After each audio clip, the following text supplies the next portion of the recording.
la palabra, y el Señor ha puesto algo en mi corazón que he venido leyendo ya de tiempo atrás y me está dando la oportunidad hoy para presentarlo delante de ustedes y mostrarles a ustedes lo que el Señor quiere hacer. Yo lo he titulado Cargando la presencia del Señor. Y voy a hablar principalmente de David, porque David era un hombre que buscaba mucho de la presencia del Señor. Pero a modo de introducción, quiero darles un poco de historia de lo que sucedió antes que eso pasara. Pero primero vamos a orar para que el Espíritu Santo sea el que nos dirija. Dios, te damos honra y te damos gloria. Te alabamos en esta tarde, gracias porque hemos visto, Señor, que tu presencia ya está en este lugar. Tu presencia se ha manifestado, tú dices que tú te manifiestas en la alabanza de tu pueblo y así ha sido, hemos sentido tu presencia. Señor, oramos en el nombre de Jesús que ahora que vamos a compartir tu palabra, vamos a aprender de ti. Seas tu Espíritu Santo hablando a través de mi boca, que yo simplemente sea el instrumento, el vaso que tú quieres usar, que no sea yo hablando, que seas tú ministrando a tu pueblo. Gracias te doy, Señor. Ayúdanos a comprender tu palabra, ayúdanos a estudiarla, porque tú eres Espíritu Santo, el que nos instruye, el que nos enseña y el que nos lleva a toda la verdad. En esta noche, gracias te damos en el nombre de Cristo Jesús. Amén. Como les decía, estamos hablando acerca de cargando la presencia del Señor. Y en el primer libro del profeta Samuel, en los primeros capítulos del 4 al 7, hay un relato de lo que sucedía en Israel en ese tiempo. Como ustedes recuerdan, los filisteos venían de tanto en tanto a atacar a Israel. Y en una de esas, Israel se defiende, pero cae, no sale victorioso.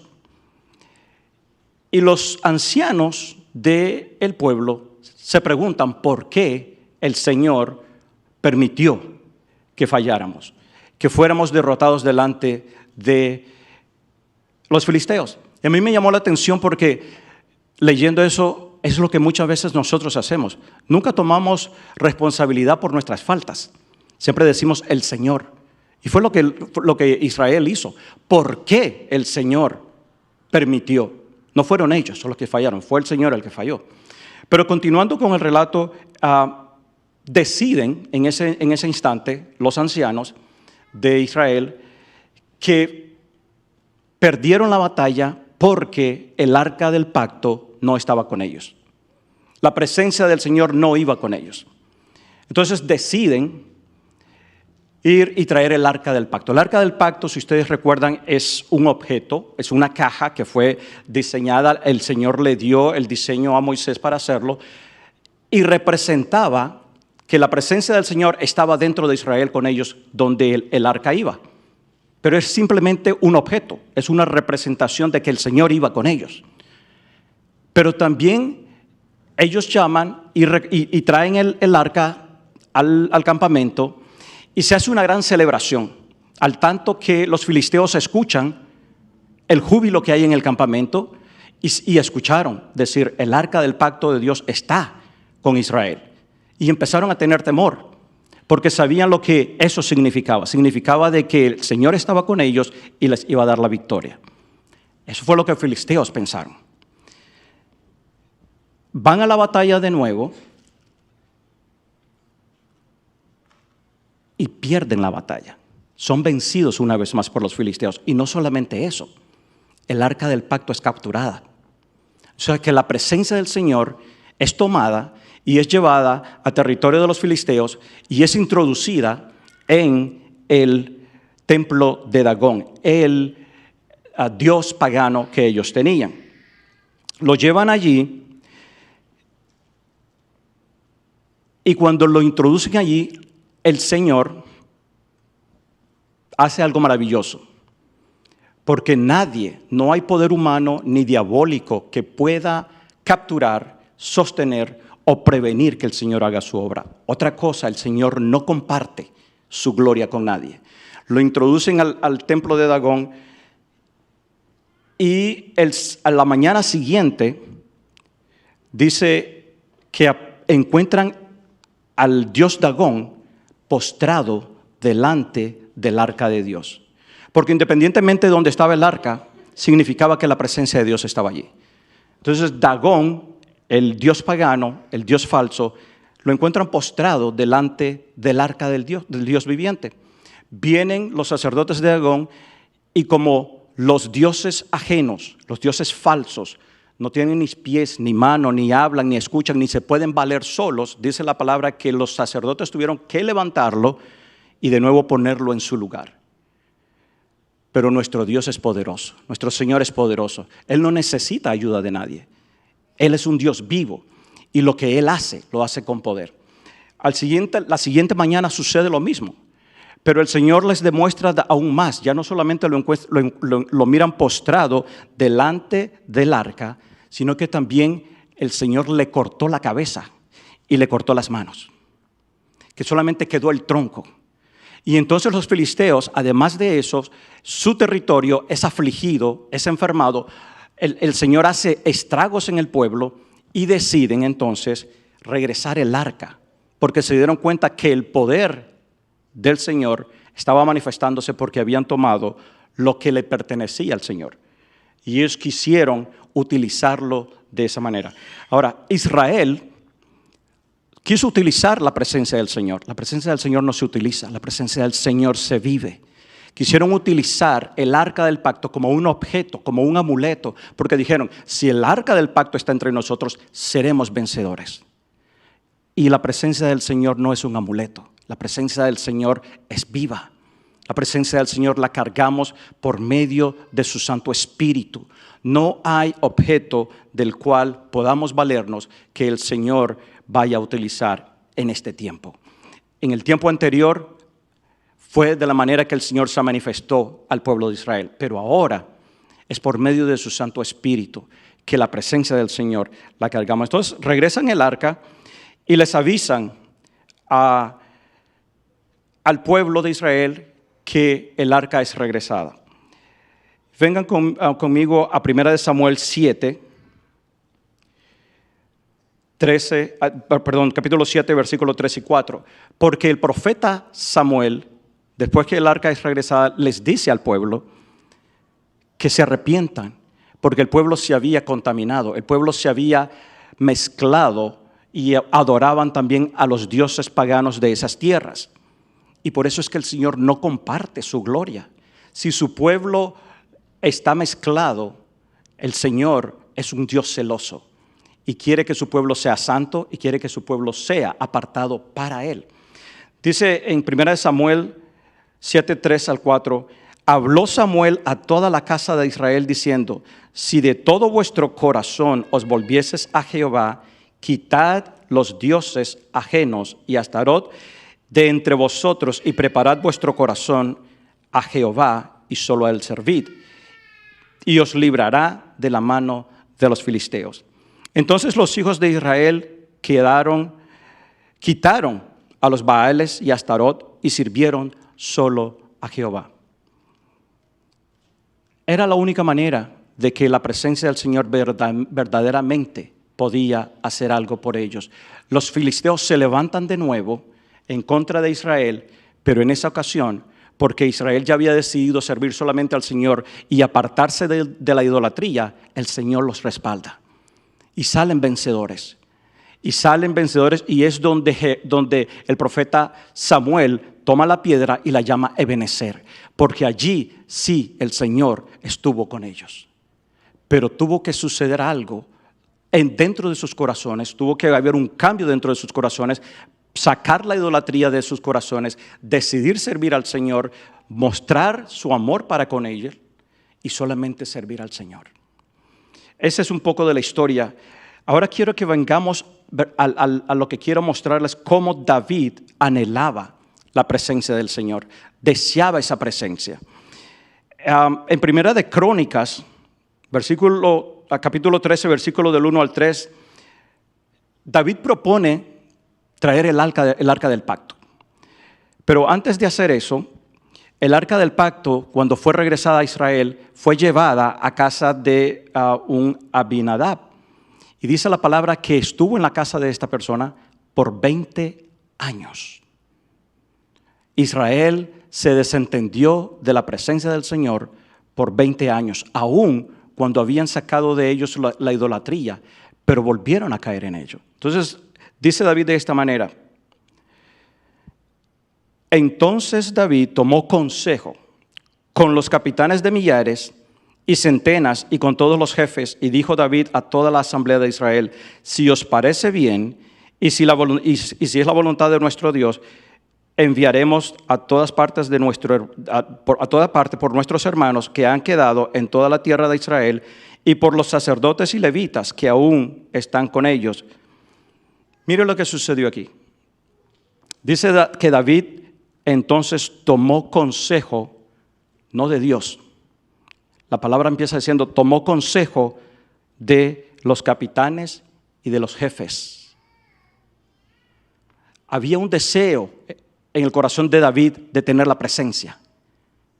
Había un deseo en el corazón de David de poder tener el arca del pacto dentro del campamento. Pero no consultó a Jehová para traerla, sino que consultó a los hombres. Y muchas veces eso es lo que nosotros hacemos. El Señor es la última opción que tenemos, o dejamos, no que tengamos, porque debería ser la primera, pero es la última opción a la que recurrimos cuando algo no sucede bien. Y David aquí tomó la decisión de traer el arca, pero consultó a sus jefes, consultó a sus capitanes y consultó al pueblo. Y después dice: si le parece, si es la voluntad de Dios. Como quien dice, como ese dicho que muchas veces decimos: si Dios quiere, y lo hacemos muy a la ligera, sin verdaderamente pensar en lo que eso significa. Cuando los filisteos se dan cuenta de que David es coronado rey de Israel, se levantan en contra de David. Cuando esto sucede, o antes que eso sucediera, David va y recoge el arca del pacto, pero lo hace de la manera equivocada, porque la pone en una carreta de bueyes y venían dos individuos guiando la carreta, y dice de que los bueyes tropezaron y uno de ellos quiso sostener el arca. La persona murió en el instante, porque la presencia de Dios no puede ser, ¿cómo les digo?, tocada simplemente por alguien que primeramente no sea santificado. Los sacerdotes que en ese tiempo estaban, cuando el arca estaba en Silo, era Elí y sus hijos. Y dice la palabra que ellos no caminaban de acuerdo a la voluntad de Dios, y que la palabra escaseaba. Allí fue cuando el profeta Samuel fue llamado, porque el Señor se levantó a uno, se suscitó a uno que iba a hablar por medio de él. Pero David decide entonces ir a traer el arca. Versículos del 7 al 10 en Primera de Crónicas dice: y llevaron el arca de Dios de la casa de Abinadab en un carro con todas sus fuerzas y con cánticos. Iban jubilosos, iban cantando, iban alegres. Pero cuando llegaron a la era de Kidón, Usa extendió su mano al arca para sostenerla, porque los bueyes tropezaban. Y el furor de Jehová se encendió contra Usa y lo hirió, porque había extendido su mano al arca y murió. Versículos 13 y 14 dice: y no trajo David el arca a su casa en la ciudad de David, sino que la llevó a casa de Obed-Edom geteo. Y el arca de Dios estuvo con la familia de Obed-Edom en su casa 3 meses, y bendijo Jehová la casa de Obed-Edom y todo lo que tenía. Hermanos, si deseamos que nuestra casa, que nuestro hogar, que nuestros matrimonios, que nuestros hijos sea bendecida, necesitamos tener la presencia del Señor. No podemos buscar la bendición del Señor si primeramente no buscamos su presencia, si primeramente no anhelamos de su presencia. Dice que la casa de Obed-Edom fue bendecida, fue prosperada, porque él sí aceptó la presencia en su casa. Y nosotros necesitamos en nuestros hogares, en nuestros matrimonios, en nuestros trabajos, en la iglesia, necesitamos que la presencia del Señor esté en medio. Y no solamente en el lugar físico donde nos reunimos, sino en nosotros, para ser bendecidos, para poder recibir la bendición que muchas veces estamos buscando. Buscamos al Señor por las bendiciones, busquémoslo porque Él es el dador de la bendición. No por lo que nos da, no por lo que recibimos de Él, sino por lo que Él es para cada uno de nosotros. Pero no solamente consultó David a sus capitanes. Después decide, todavía con la ansiedad de tener el arca, la presencia del Señor con él, decide que todavía él quiere hacer cómo traerlo. Pero antes de hacer eso, el Señor, después que es elegido como rey de Israel y los filisteos se levantan contra él, miren lo que él hizo ahora. Primera de Crónicas 14, versículo 10 y después 14 y 16 dice esto. Entonces David consultó a Dios, diciendo. Entonces David consultó a Dios. ¿Por qué? Porque iba a enfrentarse a un ejército, porque iba a enfrentarse a un obstáculo, porque iba a enfrentarse a algo que lo podía derrotar. Y la manera correcta que David lo hizo fue consultar al Señor. Necesitamos consultar al Señor para muchas decisiones que nosotros debemos tomar. Si tenemos que dejar el trabajo, si tenemos que movernos a otro trabajo, si tenemos que emprender una empresa, si tenemos que hacer algo en la iglesia, si el servicio que estamos rindiendo en la iglesia es lo que el Señor quiere. ¿Estamos consultando al Señor para cada una de las decisiones que tomamos? David lo hizo en esa ocasión porque aprendió anteriormente que no había consultado al Señor, sino que había consultado a los hombres. Y no hay nada malo en consultar a los hombres. La palabra dice que en el consejo de muchos hay sabiduría. Hay sabiduría en pedir consejos. Pero primeramente tenemos que ir a que el Señor nos diga a qué hermano ir a pedir consejo. Que el Espíritu Santo nos dirija a quién ir a buscar y pedir consejos. Porque, por ejemplo, si yo tengo un problema de alcoholismo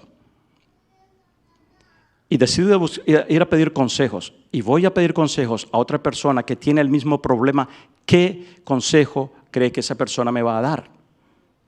Si no es, vamos, te invito a una copa. O no te preocupes, eso es algo pasajero, es una etapa simplemente. Hermanos, necesitamos primeramente consultar al Señor. Pero lo importante que David hizo no fue solamente consultar al Señor. El versículo 14 dice, David volvió a consultar a Dios y Dios le dijo, no subas tras ellos, sino rodéalos para venir a ellos por delante de las balsameras. Muy importante consultar al Señor. Pero más importante es obedecer al Señor. Porque dice en el versículo 16, hizo pues David como Dios le mandó. Hizo pues David como Dios le mandó y derrotaron al ejército de los filisteos desde Gabaón hasta Géser. Entonces es muy bueno consultar al Señor. Y muchas veces lo consultamos, Señor, ¿qué te parece si este año es mi año para comprar una casa? Y el Señor me dice, no, pero es que los intereses están bajísimos, hoy es el momento de comprar casa. Y voy y compro casa. Después que el Señor me dijo no. ¿Por qué? Porque el Señor tenía tal vez algo mejor para mí, porque el Señor tenía otro plan para mí, porque el Señor había decidido algo más para mí. Y yo sí consulté al Señor, pero no obedecí al Señor. Entonces necesitamos buscar del Señor, buscar de su presencia, que el Señor nos dirija, que su Espíritu Santo nos guíe, pero necesitamos obedecer la voz de su Santo Espíritu. Necesitamos obedecer lo que el Señor nos ordena que hagamos.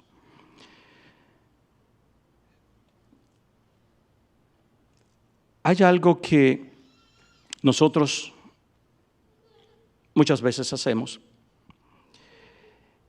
y además de creer en la obra que Jesús hizo por cada uno de nosotros, esa obra redentora, Muchas veces nos sucede con lo que le sucedió a los israelitas, que pusieron sus ojos en el objeto, pusieron su vista en el arca del pacto y la apartaron del Señor. Porque si ustedes se dieron cuenta, cuando David consultó a Jehová, ellos no tenían el arca del pacto. El arca del pacto no estaba en el campamento de David todavía. Entonces no es el objeto, era la búsqueda que él tenía de su presencia.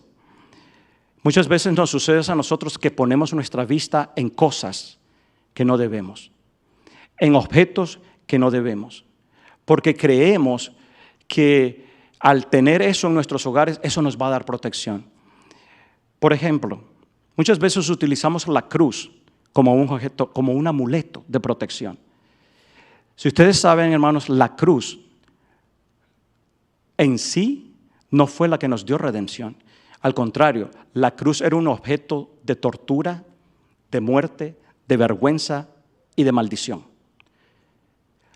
Lo que nos dio la redención fue la obra de Jesús sobre esa cruz. La obra redentora derramando su sangre sobre esa cruz, cubriendo nuestra vergüenza, cubriendo nuestra maldición, cubriendo nuestro pecado. Dice la palabra que en la cruz Él derrotó a los principados y las potestades y anuló la carta de decreto que había en contra de nuestra, la carta de muerte. Estábamos muertos en nuestros delitos y pecados. Pero allí en esa cruz, la sangre de Cristo anuló ese decreto. Pero muchas veces, y perdónenme, no quiero ofender a nadie, pero muchas veces tomamos la cruz como que fue la que hizo la obra redentora por mí. Y no es así. La cruz está vacía. Jesús simplemente fue el objeto que utilizaron para ser crucificado, para morir por usted, para morir por mí, para que su sangre nos lavara y nos limpiara. Entonces tengamos mucho cuidado con los objetos que traemos a nuestros hogares, pensando que son de protección. Como también muchas veces se utiliza la misma palabra, porque si mantengo la palabra abierta en algún salmo, en algún donde puedo decretar, creo que eso me va a ayudar. Dice la palabra que la Biblia fue inspirada por Dios por medio del Espíritu Santo, no para que esté abierta en nuestros hogares, sino para que la leamos, para que aprendamos, porque fue inspirada para instruir, para corregir, para redarguir, pero al fin de que cada hombre sea perfecto para toda buena obra. Entonces necesitamos sí tener la palabra en casa, pero necesitamos leer la palabra, necesitamos estudiar la palabra para que la palabra nos instruya, nos corrija y nos dé las armas que necesitamos para entonces poder vencer. Muchas veces utilizamos muchas cosas. Tengamos cuidado con lo que traemos a nuestros hogares y cómo está siendo utilizado. Porque muchas veces, como Israel, no le agradó al Señor. Aun cuando estaban utilizando el arca del pacto, porque la estaban utilizando simplemente porque si la tengo conmigo, me va a proteger. No, hermano. El que me va a proteger, el que es mi guardador, el que es mi protector, es el Espíritu Santo que me va a guiar, que me va a dirigir, y es a quien tenemos que recurrir en esos casos. Primera de Crónicas, versículo 15, 1 y 2 dice, cuando David decide de nuevo traer el arca, pero esta vez correctamente. Hizo David también casas para sí en la ciudad de David y arregló un lugar para el arca de Dios y le levantó una tienda. Entonces dijo David, el arca de Dios no debe ser llevada sino por los levitas, porque a ellos ha elegido, y Jehová para que lleven el arca de Jehová y le sirvan perpetuamente. En esta ocasión, David reconoció que lo que había hecho anteriormente en sus emociones, en sus buenos deseos, en querer tener el arca con él dentro del campamento, lo hizo equivocadamente. Pero ahora él dice, no, el Señor escogió a los sacerdotes y a los levitas para que llevaran el arca. El arca no se llevaba en bueyes, el arca no se llevaba en carretas, el arca la tenían que cargar los sacerdotes y los levitas. Y la cargaban. Era el peso que tenían que llevar. Hermanos, usted y yo hemos sido constituidos sacerdotes del Dios Altísimo. Usted y yo somos ahora esa arca. Usted y yo somos ahora los que cargamos la presencia del Señor en cada uno de nosotros. Y no solamente el varón es el sacerdote. Cada uno de los que aceptaron a Jesucristo como su Salvador, fuimos constituidos, dice en Apocalipsis, reyes y sacerdotes para nuestro Dios. Carguemos esa presencia del Señor, llevemos esa presencia del Señor, pero llevémoslas como Él quiere que lo llevamos. No como lo hizo David, que en sus emociones y en su buen deseo de tener la presencia del Señor, lo hizo equivocadamente. Y muchos hubieran dicho, pero es que maravilloso. Todo Israel estuvo de acuerdo, los capitanes estuvieron de acuerdo, los jefes estuvieron de acuerdo, pero no fue de agrado al Señor. No fue lo que el Señor quería que se hiciera o como Él quería que se hiciera. Hasta que David reconoció y dijo, los sacerdotes y los levitas son los que tienen que llevar el arca. Pero aún así, esos sacerdotes y esos levitas tienen que santificarse. Muchas veces nosotros cargamos la presencia del Señor, pero examinemos o pidamos al Espíritu Santo que nos examine cómo estamos llevando la presencia del Señor. ¿La estamos llevando debidamente? ¿La estamos llevando adecuadamente? ¿La estamos llevando como a Él le agrada o como yo pienso que la debo llevar? En Colosenses 3, no lo vamos a leer, pero Colosenses 3 dice que debemos hacer morir en nosotros todo lo terrenal, todo lo que la carne produce, todo lo que que nos separa o nos impide llevar esa presencia del Señor debidamente. También en Efesios 5 hay otra lista de cosas que allí muestra de qué es lo que tenemos que deshacer de nosotros, qué es lo que tenemos que sacar de nosotros, porque nosotros tenemos que vaciarnos, tenemos que sacar para ser llenos del Espíritu Santo, para que el Espíritu Santo pueda hacer la obra en cada uno y entonces poder llevar esa presencia del Señor como Él desea que lo hagamos. Déjenme leerles en Gálatas 5, y esta es una lista que muchos ya conocemos, la hemos leído en diferentes ocasiones, pero creo que vale la pena porque hay cosas que el Espíritu Santo necesita revelarnos que hay en nosotros y de las que tenemos que deshacernos, como el pueblo de Israel lo hizo, deshaciéndose de los Baales, deshaciéndose de los ídolos, para que entonces sirvamos al Señor como Él desea que lo hagamos. Gálatas 5 dice, digo pues, andad en el Espíritu y no satisfagáis los deseos de la carne.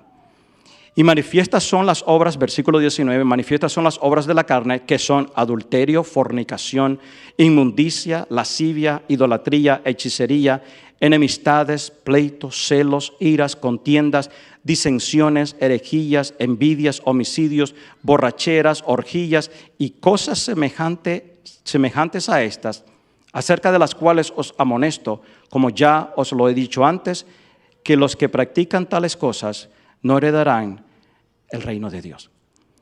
Es una lista bien, como podemos decir, bien fea y bien tremenda.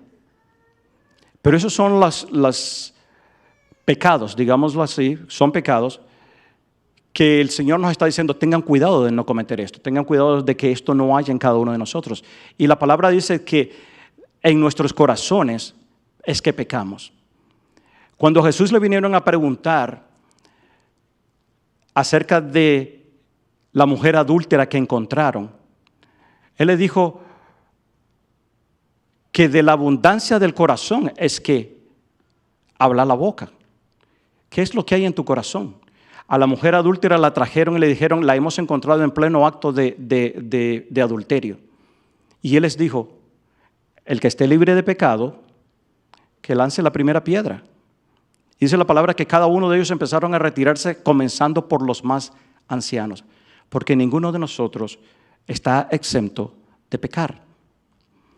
Pero necesitamos examinarnos, necesitamos pedir que el Espíritu Santo nos examine y nos muestre qué hay en nosotros que necesita salir. David decía, Señor, examina mi corazón y mira si hay en él caminos de iniquidad, caminos de maldad, por los cuales yo tengo que arrepentirme. ¿Por qué? Porque el anhelo nuestro, el deseo nuestro, la necesidad nuestra debe ser cargar la presencia de su Santo Espíritu como Él quiere que lo hagamos. Porque entonces de esa manera verdaderamente la iglesia va a ser poderosa, verdaderamente va a fluir, verdaderamente vamos a poder hacer grandes maravillas, proezas, como dice un canto de Miel San Marcos. Haremos proezas en el nombre del Señor, porque estamos cargando la presencia del Dios Altísimo en cada uno de nosotros, usted y yo, que somos templo del Espíritu Santo de Dios, para la honra y la gloria del Señor. Pero como les decía, esa lista es bien fea. Aunque es una verdad, es algo bien feo. Y muchos diríamos, bueno, yo no soy adúltero, yo no soy fornicario, yo no hago esto, yo no hago lo otro. Pero qué, hermanos, de amar al prójimo.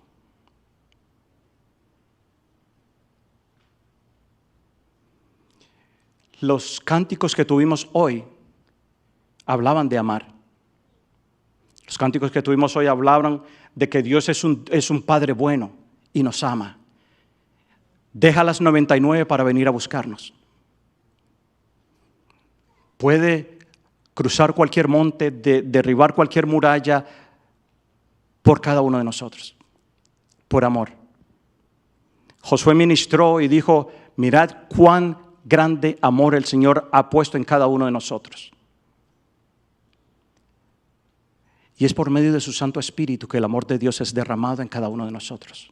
Es por medio de su Santo Espíritu que vamos a conocer el amor del Padre verdaderamente. Es por medio de su Santo Espíritu que vamos a poder amar. La primera carta del apóstol Juan habla mucho del amor.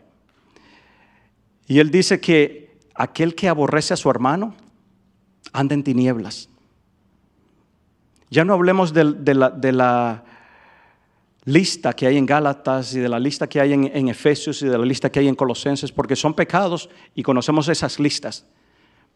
Pero ¿qué de amar a tu hermano?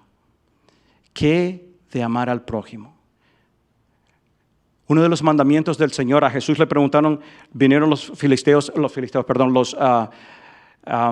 religiosos de ese tiempo le dijeron que cuál era el mayor mandamiento en la ley. Y Jesús le dijo, amarás al Señor tu Dios con todo tu corazón, con toda tu mente, con todas tus fuerzas. Y ellos pensaron de que, sí, es tremendo eso. Pero Jesús le añadió y le dijo, el segundo mandamiento es igual de importante.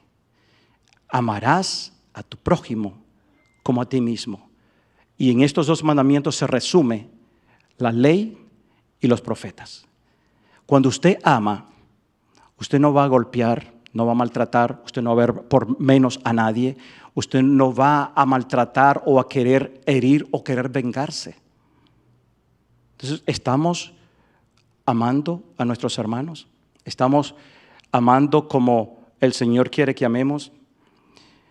¿O estamos amando con el amor humano? Ese amor que es condicional. Si tú me amas, yo te amo. Si tú me agradas, entonces podemos caminar juntos. Si tú deseas caminar conmigo, tienes que pensar igual que yo. Porque si ya piensas diferente, entonces no podemos. ¿Estamos respetándonos los unos a los otros? ¿Estamos amándonos los unos a los otros como el Señor quiere que nos amemos? ¿Qué tal de esos pecados? Que es, dice la palabra, que si violamos uno de los mandamientos de la ley, hemos violado toda la ley. Y si estamos violando el mandamiento que el Señor nos dice, ama a tu hermano, entonces no estamos obedeciendo la palabra que el Señor nos dio, el mandamiento que Él dio. No nos está dando una opción, no nos está dando a ver si te parece, no nos está diciendo, si tú te sientes bien hoy, ama. Pero si el hermano te hace mal, entonces desprécialo. No. Jesús dijo, el Señor dijo, de tal manera amé al mundo. De tal manera te amé a ti, Mauricio, de tal manera te amé a ti, Natalia, de tal manera a cada uno de nosotros. De tal manera me amó a mí que envió a su Hijo unigénito a morir por cada uno de nosotros. Por amor. Él se entregó por amor. La palabra dice, y el mismo Jesús dijo, nadie me quitó la vida, nadie toma mi vida, yo la puse por mis hermanos, yo la puse por amor. Él se entregó, Él se despojó de sí mismo y vino a ser sacrificio vivo, agradable y perfecto para nuestra redención, para darnos vida eterna. ¿Estamos cargando la presencia del Señor correctamente? ¿O estamos mezclando, como se hicieron los israelitas, que se mezclaron con los dioses paganos y trajeron también la presencia del Señor porque pensaron de que un Dios más bien podemos adorarlo? ¿Estamos mezclando nosotros la presencia del Señor con todas estas cosas que debemos sacar de cada uno de nosotros? Nuestro anhelo, nuestro deseo debe ser buscar la llenura cada día de su Santo Espíritu. Que el Señor se manifieste en cada uno de nosotros. Voy a pedirle a Augusto que por favor ponga el cántico. Y me gustaría que mientras el cántico está para concluir, mediten en lo que está sucediendo. Quiero más de ti. Anterior a ese, Augusto, por favor.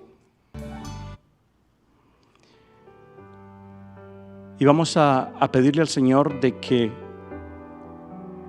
nos hable en esta ocasión, que el Señor se manifieste en esta ocasión, que nos muestre. Si puedes subirle un poquito más, por favor.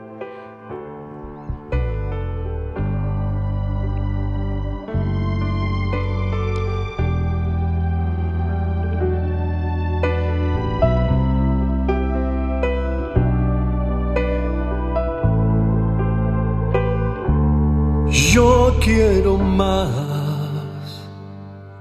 Le invito a que cierre sus ojos en ese momento. Estoy sediento. Pídele al Señor que su presencia le ministre. Pídele al Espíritu Santo que le ministre en este momento. De tu presencia.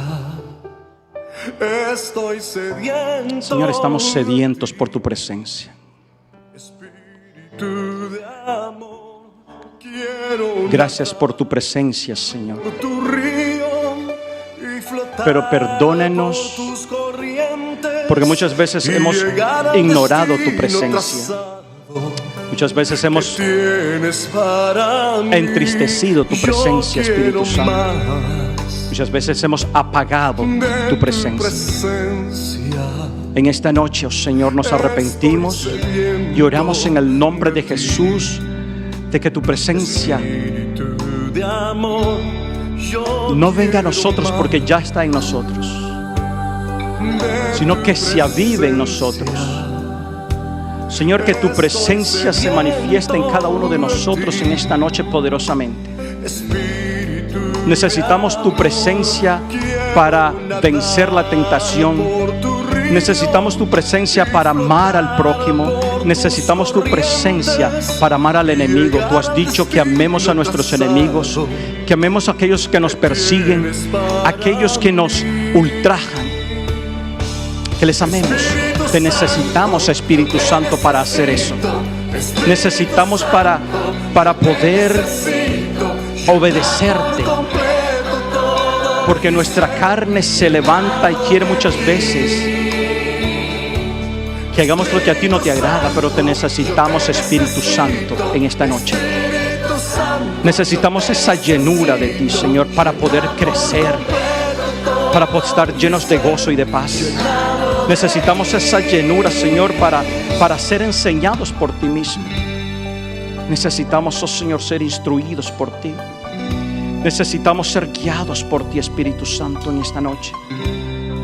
Te anhelamos, Que tú seas el deseo de nuestro corazón, que así como David tenía ese deseo de tener la presencia con Él, nosotros busquemos tu presencia, anhelemos tu presencia, que deseemos tu presencia, no solamente para decir yo cargo la presencia del Señor, sino para decir Espíritu Santo, haz en mí tu obra. Espíritu Santo, manifiéstate en mí. Espíritu Santo, dame la paz que necesito, dame esa paz que mi alma necesita.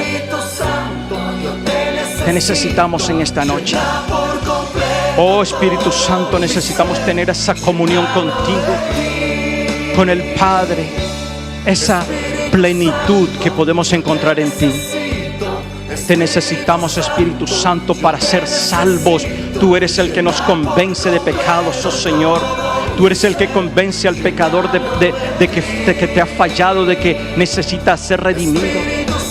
Necesitamos tu presencia, Señor. Somos tu templo, somos tus sacerdotes, Señor, que podamos caminar en santidad, que podamos ser libres de todo aquello que en nosotros hay que estorba para que tu presencia fluya con libertad.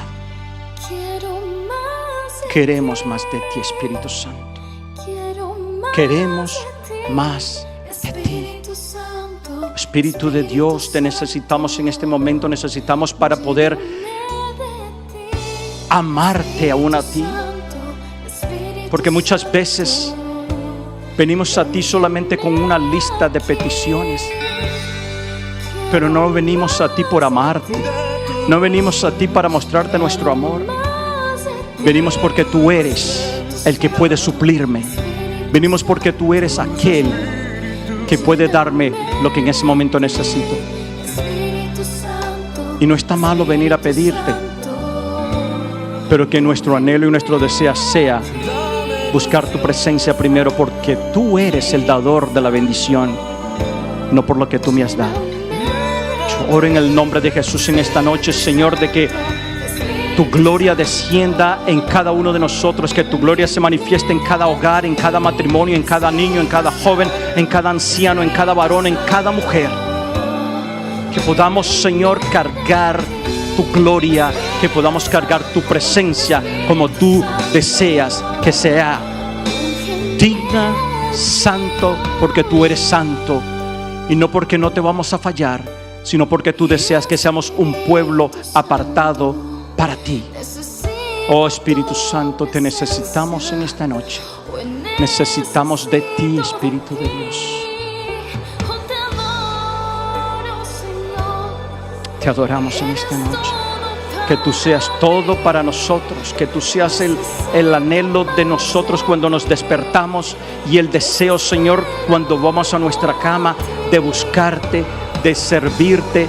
Que nuestro servicio, Señor, no sea solamente por agradarte o porque me miren, sino que nuestro servicio sea para ti, para honrarte y para bendecir tu nombre. Señor, gracias te doy en esta noche por tu fidelidad y por tu bondad. Gracias, oh Señor, porque tu palabra no vuelve vacía y tú hablas a nuestros corazones. En esta noche, Señor, oro por aquellas personas que aún que están conectadas, que no te conocen, puedan conocerte. Puede el Espíritu Santo redarguirles, puede el Espíritu Santo hablarles. Oramos en el nombre de Cristo Jesús, que tu iglesia sea avivada por tu Santo Espíritu. Tú eres el que da la vida, porque tú fuiste el que descendió a la tumba cuando Jesús estaba muerto, y tú lo levantaste de la tumba fría dándole vida. Tú eres el que da vida a nuestras almas cuando estaban secas, cuando estábamos caminando por esas veredas del mundo en sequedad, en angustia. Espíritu Santo, tú eres el que hace la obra. Y por eso te necesitamos, por eso te anhelamos, por eso te deseamos. Tu iglesia te anhela. Así como tú gimes por cada uno de nosotros, dice la palabra, como la mujer cuando está en labores de parto y está queriendo ver esa vida que está naciendo de ella. Así, Espíritu Santo, tú nos anhelas y nos deseas, porque quieres darnos vida, quieres dar esa vida que cada uno de nosotros necesita. Señor, oramos en esta noche. Vamos a orar para que el Espíritu Santo no solamente nos hable a nosotros, sino a todos aquellos que necesitan un toque especial de Él. Un toque donde experimentarán su gloria. Señor, oramos en el nombre de Jesús por aquellas personas que estén acá, que tal vez no hemos caminado correctamente, debidamente, de que, Señor, podamos rendirnos a ti, podamos entregar nuestras vidas a ti, podamos, oh Señor, mostrarte que estamos arrepentidos y que queremos sacar todo aquello que no te agrada. En el nombre de Jesús en esta noche, Señor. Oramos también por aquellas personas que no te conocen. Es solamente por medio de tu Santo Espíritu que podrán tener el amor del Padre, que podrán tener la salvación por medio de Jesús, por medio de la obra de Jesús en esa cruz. Es por medio de tu Santo Espíritu. Señor, oramos que tú toques y a cada uno de aquellos que en este momento, Señor, se arrepienten y entregan sus vidas para caminar de acuerdo a ti. Oramos en el nombre de Jesús que tú les toques, les hables, te manifiestes a cada uno de ellos y puedan, Señor, adorarte y alabarte en espíritu y en verdad, como cada uno de nosotros lo hacemos y lo deseamos. Y cada uno de nosotros, oh Señor, que si hemos caminado incorrectamente o no hemos amado como tú nos amaste y hemos despreciado a nuestro hermano o hemos visto por encima del hombro a nuestros hermanos, perdónanos, Señor. En esta noche nos arrepentimos y pedimos que tu Santo Espíritu nos redarguya y nos exhorte y nos enseñe, escudriña nuestros corazones, porque tú eres el que escudriña hasta el corazón del Padre, dice la palabra. En esta noche, Señor, te doy gracias, te bendecimos y te exaltamos en el nombre poderoso de Cristo Jesús. Amén. Gracias, hermanos, el Señor les bendiga. A aquellas personas que tengan una necesidad de oración, al frente van a haber personas que podrán ponerse de acuerdo con usted para orar, para interceder por usted, para clamar con usted al Padre por medio de Jesucristo, nuestro Redentor. En el nombre de Jesús, el Señor les bendiga. Tengan muy buenas noches. Amén.